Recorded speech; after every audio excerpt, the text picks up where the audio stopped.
Hey guys, what's up? MadSeason here, back with another video for you. BlizzCon 2017 has concluded, and we've had a few days to let all of the news set in, so I thought it might make for an interesting video to talk about everything we learned and share my thoughts on it, and also talk about some of the more minor stuff I haven't covered yet. Tackle each feature one by one, so it's kind of a vloggy style of video. So, the battle for Azeroth. The story is that an all-out war has broken out once more between the Horde and Alliance. Sylvanas is the acting war chief of the Horde, and Anduin Wrynn the leader of the superior Alliance. It's not the purple expansion with old gods like I thought, but there is a lot of water involved, with even Queen Ashara being confirmed as the boss for the second raid, so we'll count that as a half victory. Although I'm still a little wary of exactly why we're at war. I guess the belief is that the Horde struck first by burning down Teldrassil, but why? As far as I know, we weren't given any reason, and it seems kind of senseless from an outside perspective, and we're fighting for no real reason. Madness, discord, and chaos, which sounds a little familiar, doesn't it? Madness will consume you! But anyways, whatever the reason, I like it. No more of the sharing city bullcorn we've been having. Time to be enemies once more. I think over the years, as we've seen more and more of the enemy faction, we've kind of lost that whole Horde versus Alliance feel.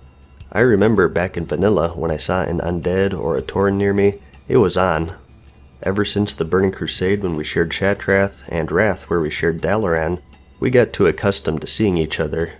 That's 2 expansions in a row where you saw the other faction outside of Battlegrounds or in the world. And speaking of which, let's talk about the official Vanilla Classic servers. As you would imagine, I'm very excited about these. I have a lot of vanilla-esque videos on my channel, so I imagine a lot of you are excited as well. It's a very dividing thing, as you would expect. You have 4 groups of people: the people excited to play vanilla, the people who want to play current, and you have people on both sides crapping on the other for liking something different. Personally, I think it's a little silly, and we should all be on one side of just enjoying the game for what it is. But hey, it's the internet, and it's just a fact of life that people feel the need to tell others what to like and what not to like for some reason. Personally, I'll play both, with more of my focus on the current game since I enjoy it quite a bit. But I guess it might mean the death of my Time Warp series though. The main goal of that series is to show you features which are no longer accessible, most of which are from vanilla. And with these new classic servers, you can experience all of that yourself now. But I may continue it anyways since I find it fun, so we'll see. Plus, they might be handy in more of a guide sense rather than a reminiscing sort of deal now. I guess it really just depends on how exactly they make them. If you've been paying attention to the Q&As and whatnot, they've basically shared no information so far. They've been asked what version will the game be, will you fix certain bugs or leave them in, the raid release schedule, etc. And the answer is always we'll see, or we'll have to talk about that.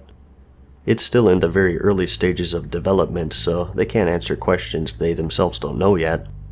Personally, I'd prefer a true vanilla experience with no bells or whistles, and maybe just the bug fixes. So, no collection tab, a Diablo season system which I've seen people suggesting, just vanilla at patch 1.12, which was the pre-patch for the Burning Crusade. The only thing I'd like to see changed are bugs that cause crashes, exploits, that sort of thing, but we'll just have to wait and see, I guess. Could a 2018 release be possible? I think it's likely as long as they don't run into any hiccups. If they had it planned for 2019 or later, I think they just would have announced it at BlizzCon 2018. But anyways, back to the current game. We have quite a lot of new features coming with the battle for Azeroth, so let's talk about those. I won't go into too much detail here since I did make separate videos for all of these, so I'll assume that you know the basic gist of things. So, out of these 4 main ones, the one I'm excited about the most is the new expedition feature, I think. These are 3 vs 3 PvE or PvP randomized scenarios and mad dashes for a new currency called Azerite. I think the PvP version of these sound pretty fun. I'm even thinking of playing a rogue this expansion just for them. The randomized element might give them a lot of replayability, and the new advanced AI sounds like it has a lot of potential. If it's successful and this advanced AI is really smart and tough, What does that mean for the rest of the game? I think it's a big step in the evolution of the game if they're done well, and we can move on from 99% of the enemies walking up to you and meleeing you until they die. So, lots of potential there, I think.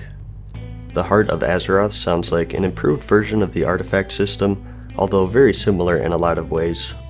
With Legion, a new character progression feature were artifacts, another way to improve your character outside of leveling and gear. I think ever since this expansion, they'll have to keep replacing the previous character progression feature with another one, or else it would just feel like we're losing some depth. So, say we weren't getting the Heart of Azeroth, we'd go back to just gear as our upgrades, which isn't necessarily a bad thing, but it would be a step back moving into the next expansion, which to me is counterproductive. The problem in my opinion with just gear as character progression is that eventually it gets so rare to upgrade it, and we can see them trying to address this with the Titan forging system, which by the way is also getting scaled down. Artifacts on the other hand, AP is something you can work on every day through an activity of your choice, typically through world quests, and you can make progress on your character consistently, even if it's just a little bit. So we have two ways to upgrade our characters: the slow but steady currency grind like artifacts or the Heart of Azeroth, and the more conventional but volatile gear upgrading. In my opinion, having both of these systems together makes it a more complete game, and it gives you more of a reason to log in every day. Now, with all of that being said, I think it's a bit of a stretch to say that they're artifacts reskinned. You can no longer get every trait, so you have to pick and choose now, and supposedly, the abilities are done in a way similar to talents to where there's no clear winner, in design at least.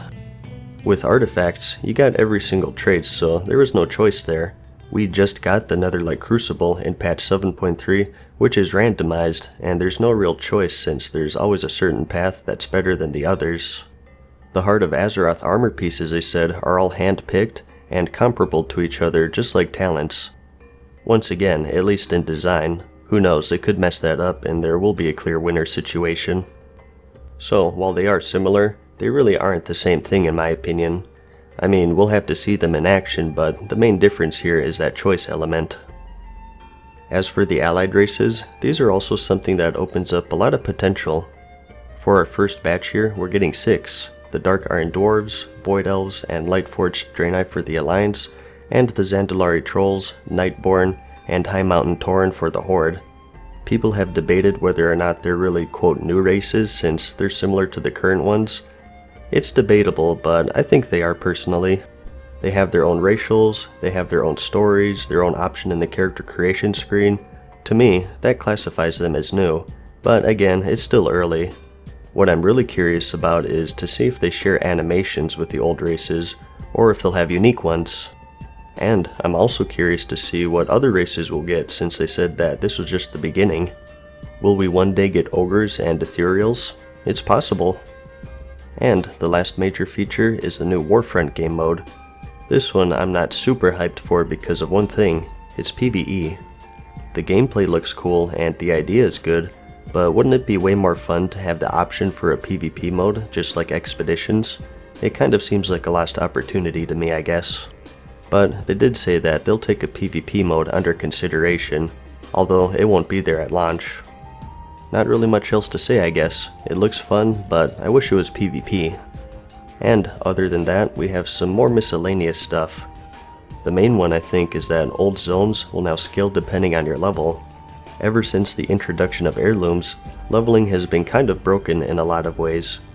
It's rare to finish every quest in a zone before everything turns gray, so zones will now scale depending on your level, much like how they do with the Broken Isles. And even expansions will scale. They said that the Outlands and Northrend will be 60 to 80, so you can pick your favorite and probably get those 20 levels in one expansion if you have heirlooms. And another change was with the PvP servers. Instead of having PvE and PvP servers, they're going to just make it an option to enable or disable PvP at an NPC in your faction city. And to incentivize enabling it, they're going to give out some rewards like extra Azerite or something. Now, whether this is a good or a bad call really depends on how many people use it, I think, which will also depend on World PvP's balance. If the world PvP is an unbalanced mess like how it is now with everyone getting one-shotted, very few people are going to enable it, I think. As usual, we won't have flying initially, so there's potential for some good world PvP with this new option, but it just depends on how fun it is and what incentives people will have to participate in it. But anyways, those are my honest thoughts on everything we've learned so far. There are some things I'm not too sure about, but overall, it's looking really good. As for a release date, if we look at past expansions, you'll notice a pattern, and that's a release about 1 year after the announcement, so we're most likely looking at a release date of around November 2018. And as for alpha and beta testing, that usually starts around 3 to 5 months after the announcement, and lasts around 6-ish months. So in alpha or beta for the Battle for Azeroth will be around March or April of 2018, I'm guessing. So just make sure you're signed up for the beta on your Blizzard.com account page. I'm signed up for it, of course, and if I get in, I'll make some videos for you guys showing you all of this stuff in action. I think that's all of the BlizzCon stuff covered pretty thoroughly at this point. For now, we'll go back to the normal scheme of things since I'm sure some of you have BlizzCon fatigue by now. If we get any worthy updates, I'll cover it, but for now, back to my normal stuff, so I'll see you then. I hope you found the video interesting or entertaining. Like it if you liked it, and thanks for watching. Peace. Farewell for now, mortals. We hope you enjoyed today's video. See you again soon.